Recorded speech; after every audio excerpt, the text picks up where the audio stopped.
മഹാജ്ഞാനം 11-ാം അധ്യായം 21 മുതൽ 27 വരെ തിരുവചനങ്ങൾ.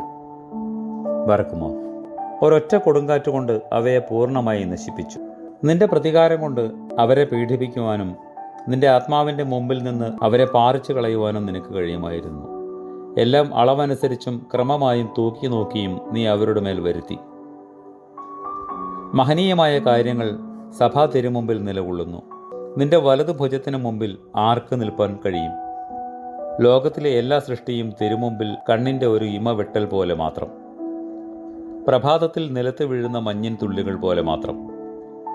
നീ എല്ലാവരോടും കരുണ ചെയ്യുന്നു, എല്ലാം പ്രശോഭിതമാകുന്നു. അനുതപിക്കുമ്പോൾ മനുഷ്യരുടെ കുറ്റങ്ങൾ അവിടുന്ന് മാറ്റിക്കളയുന്നു. എല്ലാവരെയും നീ സ്നേഹിക്കുന്നു.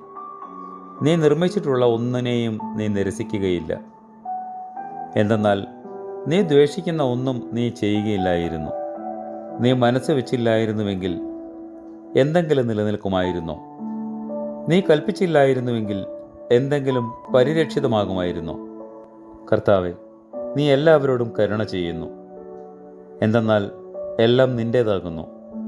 നീ ആത്മാക്കളെ സ്നേഹിക്കുന്നവനുമാകുന്നു. ഉത്തമനും ദയവാനുമായുള്ളവേ, നിന്റെ കരുണയുടെ പതിവിൻ പ്രകാരം കൃപയോടെ ഞങ്ങളോട് ഉത്തരമരുളി ചെയ്യണമേ. ആമേൻ.